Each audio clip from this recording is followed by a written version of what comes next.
So let's start off by looking at the agenda for this evening's meeting.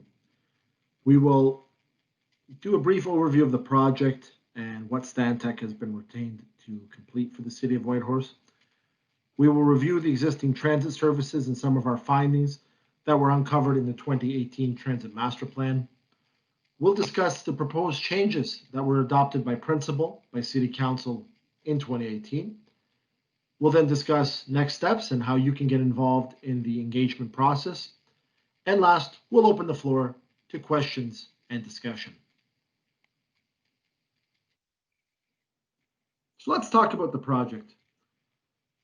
In 2017 and 2018, Stantec was retained by the City of Whitehorse to develop the first ever transit master plan for Whitehorse Transit. That plan was intended to serve as a blueprint for the agency in how it would reinvent itself to better serve its customers and the residents of the city and their mobility needs. In that plan, initial route and schedule proposals were identified. This project aims to refine those through feedback and public engagement. Simply, did we get it right? And did we miss anything, or is there something we should consider? That's why we're here tonight.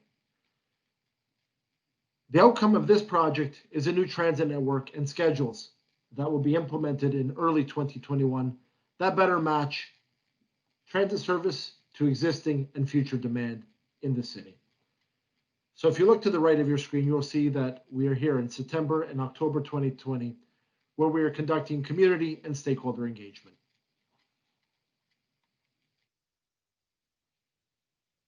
Let's discuss the existing transit service. Currently, Whitehorse Transit has 6 routes that services 700,000 riders every year. The current network provides excellent coverage throughout the entire community. However, that coverage comes at odds with routing directness and travel times. If you're a current rider, you'll know that you have to go downtown today to make a transfer to any other route. We heard in the 2018 Transit Master Plan that this was not convenient for customers because they don't necessarily want to go downtown if they don't have to. By and large, most of the service provides 60-minute frequency across all routes, with the exception of routes 2 and 5 that have 30-minute frequency during the peak periods. We also have some gaps in the existing network. For instance, Route 6 in Whistlebend only provides peak service, meaning in the morning you could potentially catch a bus to go downtown, but you can't return back home until the afternoon. That's a problem. We also have challenging population densities in Lowbird and Ravens Ridge, where we run routes and not many people ride in those areas, but at the same time, we have to provide necessary mobility to those residents and give them high quality transit like everyone else in the community. As I mentioned, the majority of routes and services throughout the day are 60 minutes, and that's the same on Saturdays as well, with the exception of routes 2 and 5, where we do have some brief 30-minute service in the core periods of the day. A significant component of our work in the 2018 Transit Master Plan was to understand where are people coming from and going to. That is to understand the travel patterns within the city. These travel patterns were not only on transit, but also all modes of transportation. So looking at people who drive their cars, that take their bicycle, or that walk to destinations. And what our analysis uncovered is that most trips right now are between Porter Creek, Riverdale, and downtown, which is reflected in the existing transit service. However, there's also an interesting fact that a lot of demand is to go to Yukon College, now the university, but there's only one route that currently serves the university. So we have a bit of a mismatch in how people can get to the university. The Transit Master Plan also uncovered some very interesting survey responses. For instance, 71% of customers, riders, and residents in the city who don't ride have a positive image of Whitehorse Transit. Overall, the highest satisfaction is for driver behavior and bus comfort. Riders are least satisfied with the transfer process, 32%, and with the information provided to customers about the transit service, 44%. Routes 2 and 5 are the most used by the survey respondents, which is no surprise because they also have the best service level frequencies in the network. Our next slide looks at annual ridership by route from 2017 to 2019. You'll notice that routes 1, 2, and 3 have the highest ridership in the system, followed by routes 4, 5, and 6. This isn't to say that routes 4, 5, and 6 are not important to us. That's far from the message. It's just to understand where is our baseline, where do we have riders, and how do we redesign the services to be more responsive and to increase some of those numbers on the lower end of the scale. Let's review the proposed changes to the routing network that were contained in the 2018 Transit Master Plan. So let's look at some of the proposed changes to the network. The 2018 Transit Master Plan identified 3 key messages. First, simplify the transit network. That is to remove service duplication that exists within the service network, and then to better match the transit service to the demand. It also established the need to increase service to and from Yukon University. Right now, we have one route that services the university, which is long and meanders throughout the city and does not get students there directly or quickly. We needed to address that. Also, it looked at establishing a mechanism to coordinate schedules. So getting out of the business of making every trip go downtown to make a transfer, but rather establishing alternate transfer points within the city, both at the Canada Game Center and at Yukon College. So in the case of Yukon College, we'll have, in the future, 3 routes converging, which then provide a lot better direct access and quicker access to that destination. Same message at the Canada Game Center. The 2018 Transit Master Plan also identified a new and innovative concept for service delivery in Ravens Ridge and Lowbird. That service, called Home to Hub, is one where customers can book a ride either using a smartphone app or by calling a telephone number. That trip is then provided on demand. So when you need it, you will receive it. It was identified because of the low population density in those areas that this type of service would better respond to those communities. And it's a concept that we have used in other jurisdictions across North America to great success. The intent is that the service would first be offered as a pilot to gauge the success of it, and then rolled out in a permanent fashion, if it makes sense. It is anticipated then that wait times once you request a ride, either by phone or app, would be approximately 20 minutes. So when you compare that to the current 60-minute service frequency, this is a lot better offering. You know that once you request a ride, you get a ride within 20 minutes. From there, you would be transported to one of our hubs. So it would either be the Canada Game Center at Ravens Ridge, or to downtown if you live in Lowbird. And from there, you can either complete your trip by foot or bike, or you would connect with other transit services as required to reach your ultimate destination.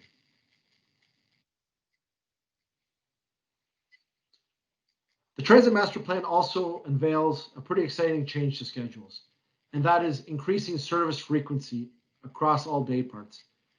Compared to the current service where we have only a couple routes that have 30-minute frequency during the day at certain parts, the new proposed schedule looks at offering on a number of routes, on 4 routes, 30-minute service throughout parts of the day, different parts of the day. That's a significant level of service improvement for riders on those routes. Also, for Saturdays, Riverdale is now proposed to have all-day 30-minute service, as well as Whistle Bend. So these are now substantially better levels of service than we receive today. Next steps, have your say. That's why we're here tonight. It's important for us to hear your feedback and your thoughts and whether we got it right. Please visit whitehorserouteplan.com to complete our survey and also to provide feedback on the proposed changes.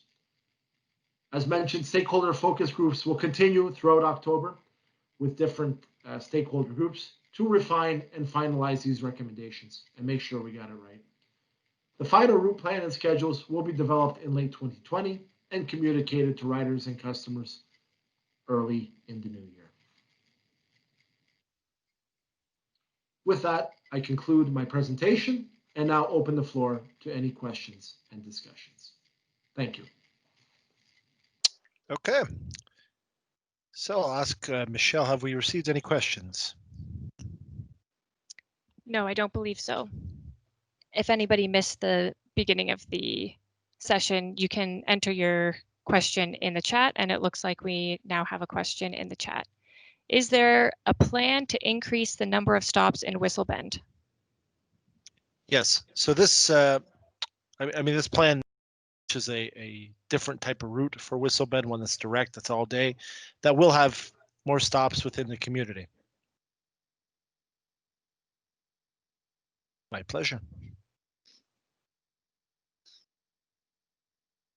Anyone else? Don't be shy. Thanks. We just received a comment as a follow-up to the number of stops in Whistle Bend about them being clustered in the south end. There's a lot of new dwellings to the north. Yes, there's a bit of a rerouting through the community with this plan that was proposed. So certainly looking to do something a little bit different than today. So the follow-up comment to that is the Range Road 2-mile intersection has a plan for a stop on the hill. How likely? I mean, as the city goes to actually implement these recommendations, they're going to have to look at all the stops throughout the entire network. So this is one that's going to be on the radar for them to validate and take a look and make sure that that it makes sense. It's pretty typical with any routing modernization plan that basically once we go to actually implement the routes, the city does their homework and makes sure that the stops are in the right place, and they have to consolidate stops and move them around. And that's part of the implementation process. I mean, what are the general moods? Do you think that this plan is the right one for Whitehorse for the future? Any comments to that extent? Did we get it right the first time, and did we miss anything?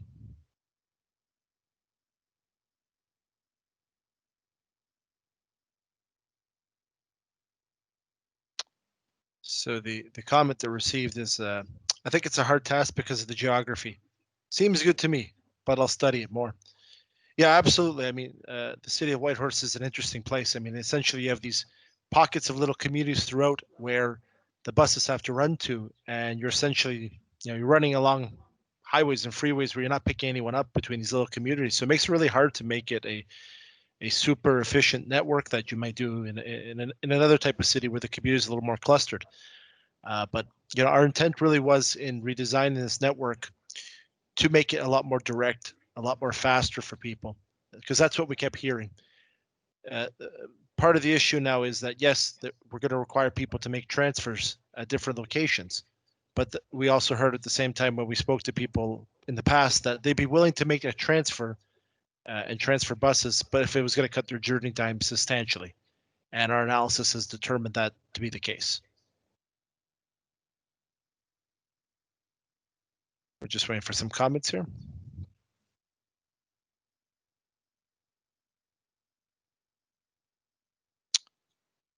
So the comment that came in is, I'm impressed that there's 700,000 rides per year. We would want better posts and shelters. Yes, part of the transit master plan looked at the infrastructure and the deficiencies in the infrastructure and the need for more shelters. I mean, obviously the community is a cold one. It's bitter in the winter, and we need more sheltered environments. That was definitely contained in the plan. That's part of the plan. That'll go forward. But the issue is we don't know the timing today. Like, it's a phased plan, so it's going to take a number of years to implement all this. But that was identified in the master plan. Oh, we have somebody joining us. The comment is that the current bus stops need to be marked better and instantly recognizable. Correct. Yeah, that was also one of the recommendations in the transit master plan. that signage be a lot more vibrant, a little bit brighter, and actually do marketing for the system to get more people to ride and actually be aware of the service and the agency.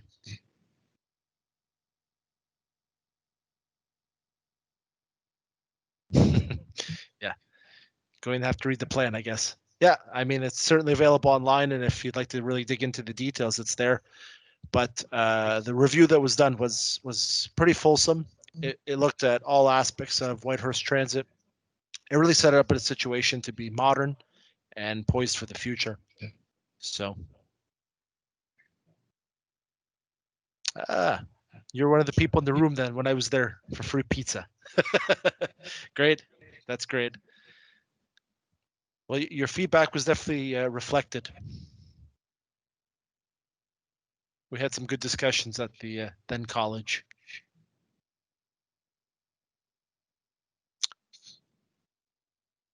So, Amanda, I know you're typing away pretty feverishly. I mean, we could just unmute you if you like to speak, if that would make it easier for you.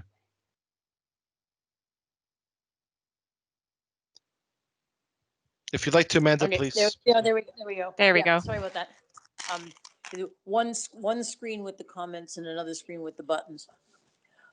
Yeah, I did sort of, did the survey, and I looked at the information that was provided in the survey, and my sense is that what we're gonna get is a more rational system.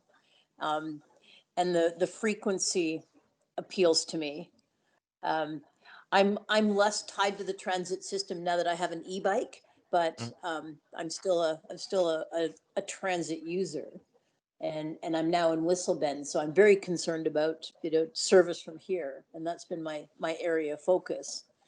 But I also know that in the mornings bringing kids to school, I mean, whether how much of that is reflected in the planning that you did. Is that where that Porter Creek downtown Riverdale line comes? Is that where the bulk of the rides for those areas come because young people are going to school? That's correct. Yeah, we have the schools in both areas, and there's a lot of ridership, especially in the mornings. And that was a bit of a pinch point when we redesigned the network back in 2018. But we figured out a way to have multiple routes surveyed those, so to actually do a pretty nice what we would call composite frequency. So you'd actually have pretty high level frequency, like on average. Even if the frequency is every 30 minutes on average, if you show up, you're waiting up for a bus about 15 minutes. So it's a lot more attractive than some of the wait times today. Yeah, and I have one other question that kind of ties in with that. At the moment, if I'm downtown and I want to go Porter Creek or Whistle Bend, the buses leave between past and the hour. Mm-hmm. And there's no option for me to get out of downtown between the hour and past. And if I'm, that it puts most, and there's a fair bit of that sort of, it seems like the loading of the departures tend to cluster. Mm-hmm. And I'm hoping that whatever you're planning will kind of spread the departures to different geographic regions more around the clock. Yeah. A lot of the reason that happens today is because the system operates as a pulse. So basically, all the routes converge downtown around the same time, and then they pulse out. And the reason they do that is because of the transfers, to be able to let people to transfer. That's part of the issue. With this plan, we're now establishing different transfer nodes within the city. So timing is obviously going to have to be very important between connections for those routes. So a part of this schedule, part of this project with us is now to actually look at the schedules and make sure this can all run beautifully without hiccups.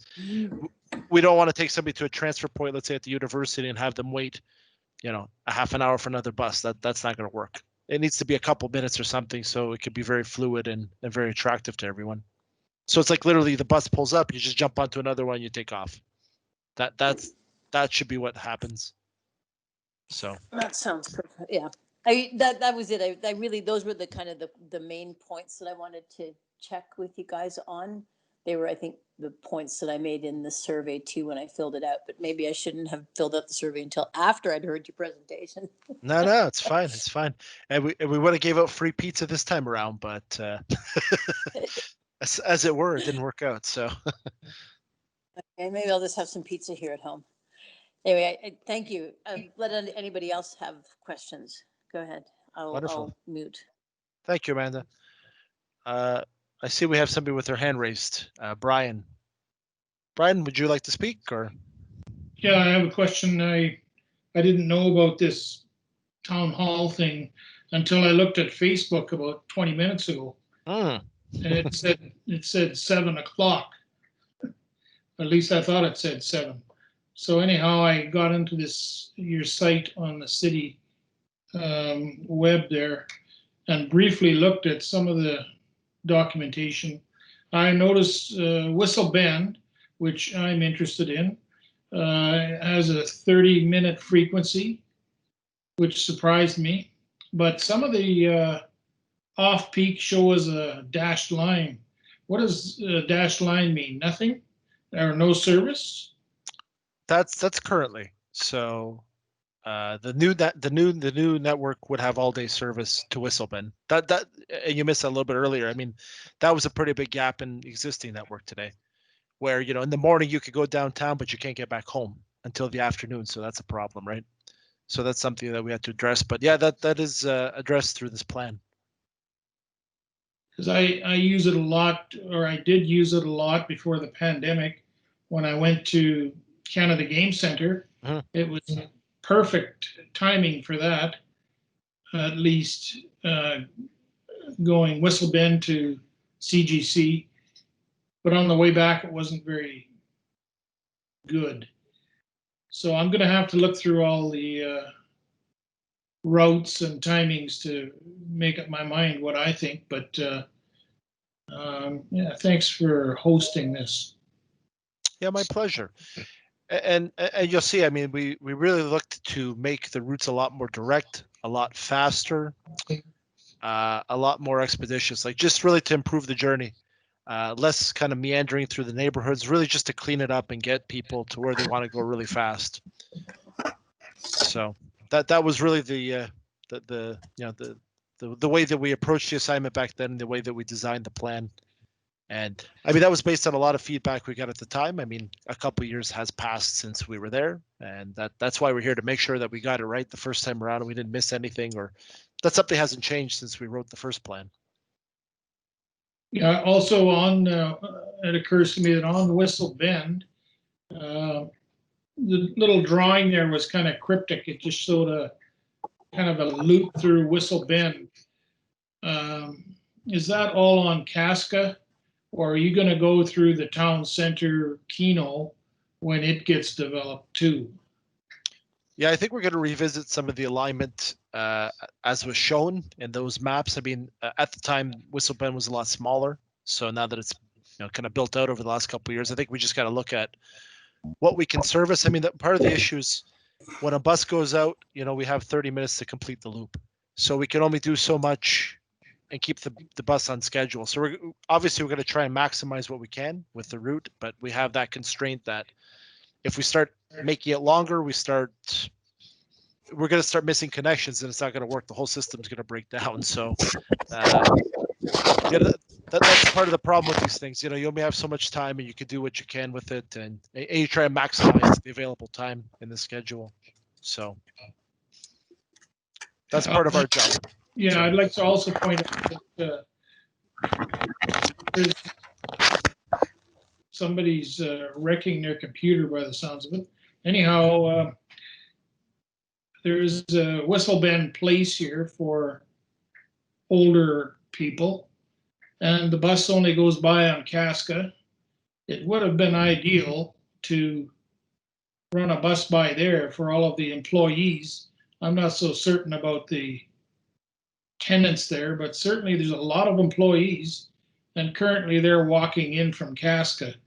Makes no difference in the summer, but wintertime it's a long ways for them. Thank you. Thank you. Yeah, I mean, we'll take a look at it again and make sure we've done our homework and we get it right the first time. So thank you for your comments. They've been recorded. All right. Any other questions? I know we've had some people join the meeting just recently, so I don't know if there's any questions or thoughts around the new routing plan.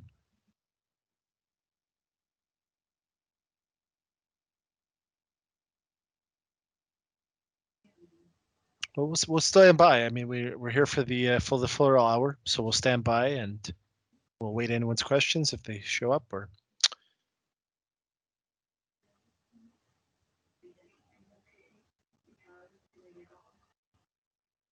we just had a comment. Thanks for this. It's been very informative. I'm going to download the plan. Sounds good. Let us know what you think. We're always available for to talk or just to collect any further comments. We want to make sure what what we put out there is what's going to make the community happy.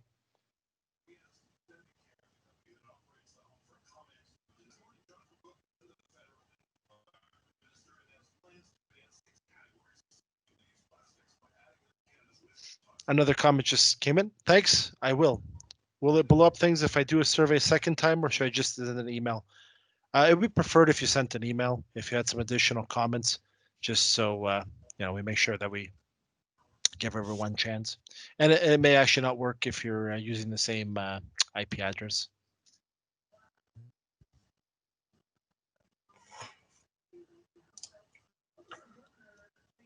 But certainly tell your friends and family, anyone who rides the system, they should have their say.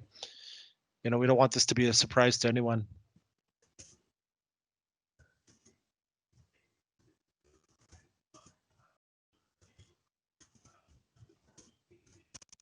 So thank you very much. I'm going to leave now. Thank you for your participation, Amanda.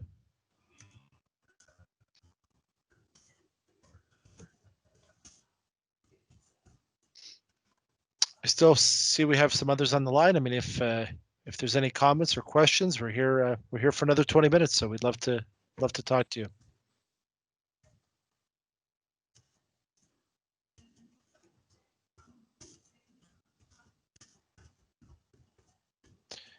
And of course, for those that have had enough, you're certainly welcome to leave. No need to stay on. We'll just be answering questions for the next little while. So it's Brian here again. As I said, I didn't get a chance to read the plan, but I wonder if you could just fill me in on a few items. Will you be switching to a smaller format bus for a lot of these routes, or are we sticking with the big ones? Yeah, the intent was that the fleet remains the same for most of for the 5 routes. The only change is for the on-demand service in Ravens Ridge and in Lowbird, where the intent is to use the city's paratransit vehicles to deliver that service. So, potentially in the same vehicle, we'd have persons that may have disabilities or mobility challenges and individuals living in those communities. And that was the intent of how they would be served, just with a smaller bus, but it would be on demand.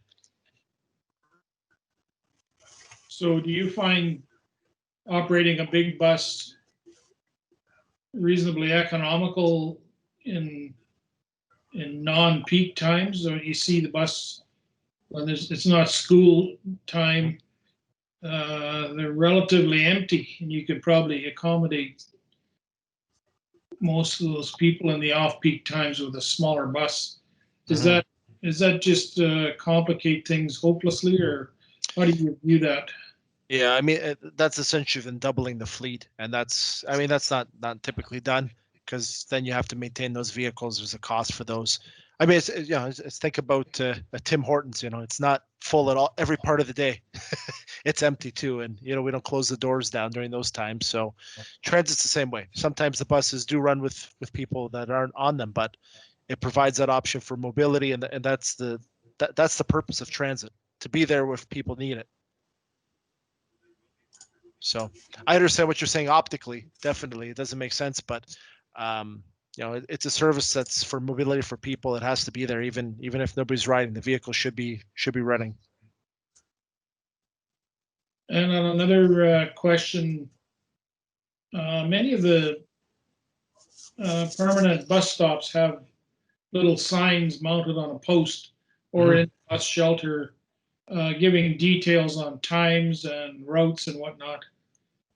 I hope you still do that because they are useful, but sometimes they get a little old and frayed, and we had one in Whistle Bend here that was stuck on a post with Scotch tape. Yeah, I mean that's the challenge with printed schedules. It's just tough that you constantly have to maintain them. The Transit Master Plan did identify, the opportunity to use technology, and really, have an app on your telephone that tells you the next bus that's going to come and those kind of things. Yeah. We're not there yet today, but that's certainly where the future is. Having that flexibility to know in real time, hey, the bus is 2 minutes away. Because when I got up in front of council 2 years ago, I said, it's Whitehorse is a cold place. Nobody wants to wait outside. So if we can get them an app that says, there's going to be a bus in 5 minutes, somebody can hang out in their house until it's time to come out and jump on the bus. So that's where we need to get to. Okay, thank you. My pleasure. So I see we have now from a guest. I hope I'm not repeating since I joined here late. I was wondering if there is sufficient buses to move people downtown. Looks like there are only 2 buses, meaning 2 to 4 per hour. So yeah, the city has a fleet of about 12 vehicles right now, and certainly that is efficient and sufficient for the volumes that it's carrying. The way we've redesigned the network is now also to make these routes a lot more faster, a lot more direct. So we've cut out kind of some sections that meander through the community. We basically have that trade-off between, do we run the service faster or do we meander through the community and lengthen the trip for people? And that's a trade-off you have to think about and make, and that's what we've done in this plan, is to really speed up the service. Because that's what we constantly kept hearing during the Transit Master Plan process 2 years ago, that it's got to be a lot faster. Otherwise I'm taking my car. So that's what we were trying to respond to. And so there is sufficient buses. I don't think the city needs to increase its fleet at this time. I think it's certainly adequate. There was another comment also, perhaps smaller buses on some lines running more often will make more sense. Yeah, I mean, in theory, that does make sense, but the issue is that the highest cost driver is the labor. So it's the driver that's in the front seat. And once you start adding more buses, you're adding more drivers, adding more labor, it's adding more cost. And the plan that we developed, we were given pretty strict directions that it's a zero-sum game. So there's no new money on the table. It's maximizing the money that we have today. And that becomes even that more important now when we think about COVID and the financial strains that COVID has caused on every community in the world, let alone in Whitehorse. So it puts us at strain to expand the service anymore. But we do have an opportunity to take what we do have and make them and use them a lot better, a lot more efficiently. Okay. So he clarified his comment. I meant there are 2 transfer points 2 buses can carry. Right. So in the preliminary analysis that we did, and it's in the Transit Master Plan, everything should work. Part of this project now is to confirm the schedules and make sure that they're all able to be achieved. So that's part of our plan now. After we finish up with the stakeholder engagement this month, we go away and now start studying and making sure the system can run the way that it's intended. Because when I was up in front of the council 2 years ago, I did say, once we leave, there's still a lot of more homework that needs to be done to actually implement this. This is now that homework that's required to implement it.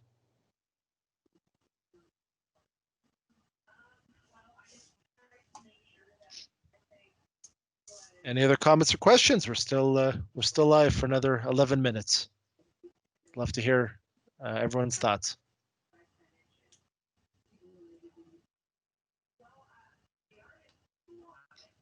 So do we have a lot of long-term riders in the line, or people that are relatively new to the system, or?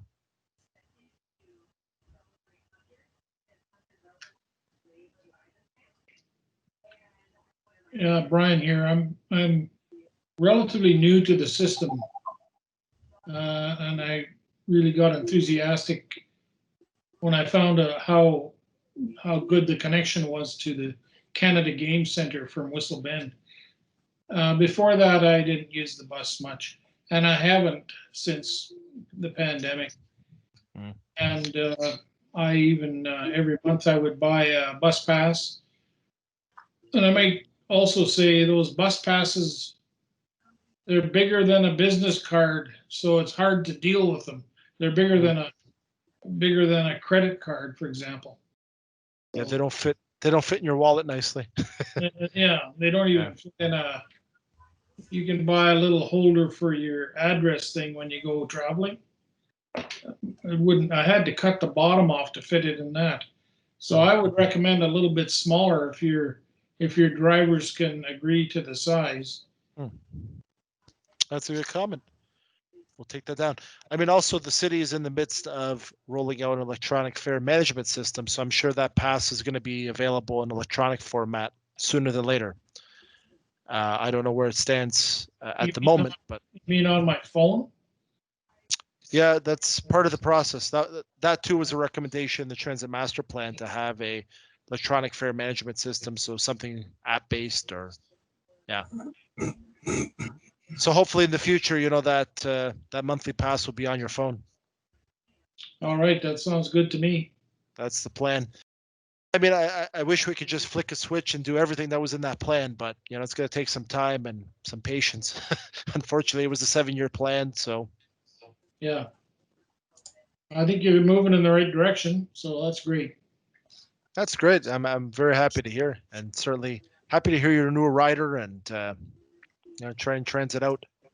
That's what we like to hear.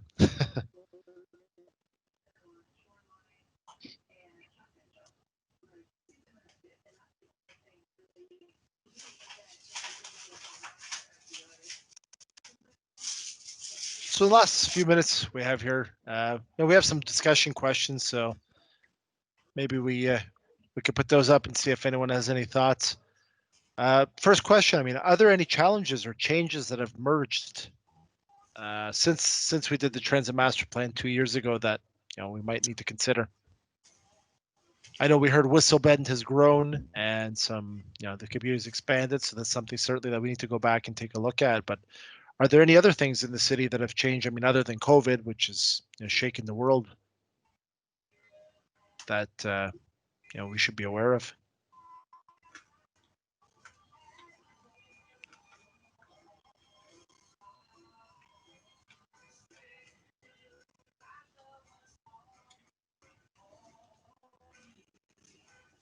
Yeah, Brian here. The only thing I can add is we seem to be getting older. So the bus is more attractive to people who are getting older. I think the city population is aging. And in years past, that wasn't necessarily the case because people would retire and move away. People aren't moving away anymore. Yeah, I mean, I was impressed, when I was in the city, just the desire to use transit and the interest, and it was great, from all demographics and all populations. So hey, the more riders, the better. That's the name of the game. How about in terms of the proposed changes? I mean, will it impact how you travel, Brian? I mean, do you see it as a favorable thing or? Well, I'm certain there's going to be improvements in it. I have to confess I haven't looked at the plan, and so I have to read that to be able to answer that question properly. I have confidence that it's been well researched, so go right ahead. Yeah, I was going to quiz you. There's a mandatory test at the end, so it's unfortunate, but fair enough. Did anyone try out the dedicated transit lane pilot that occurred a couple of years ago? That was basically there's some pylons down 2nd Avenue, and it was a dedicated lane for transit. Did anyone try that out at the time, or?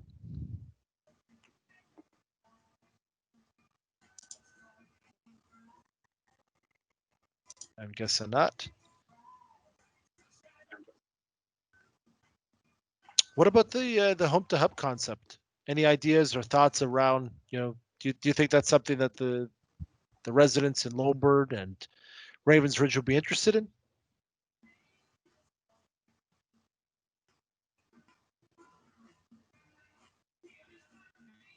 And our last question and thought-provoking, hopefully some thought-provoking questions. Are there other transit improvements that you're interested in seeing in Whitehorse? I mean, obviously we heard about the need for better stops and for the need for shelters and better signage. Is there anything else? We talked about technology. Is there anything else that you'd like to see?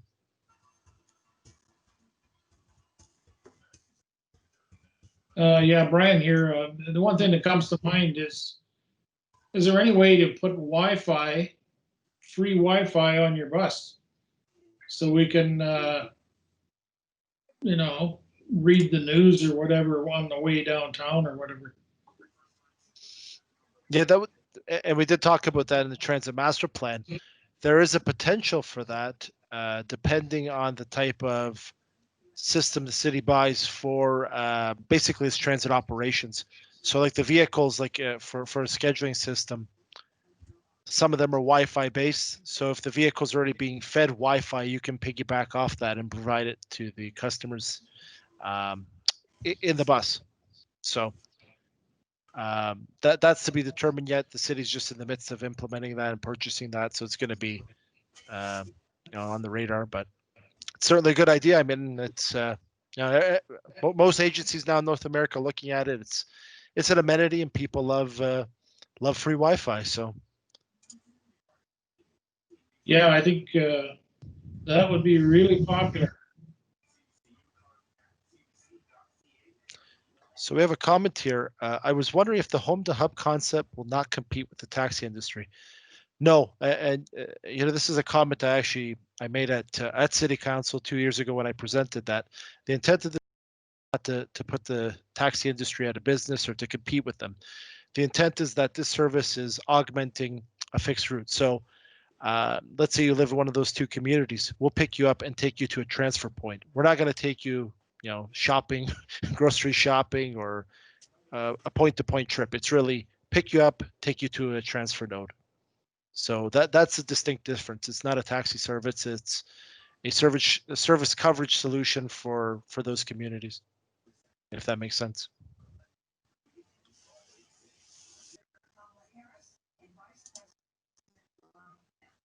Well, I see we're at the top of the hour, so I'll ask for any last thoughts or comments before we close it out here.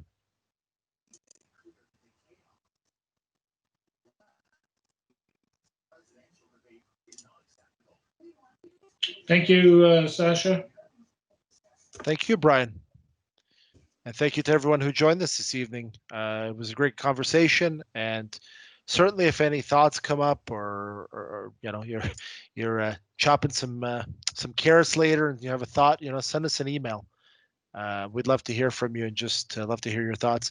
And please take the time to complete our survey if you haven't already. Again, the more viewpoints we get and the more feedback we get, the better we can do a job for you.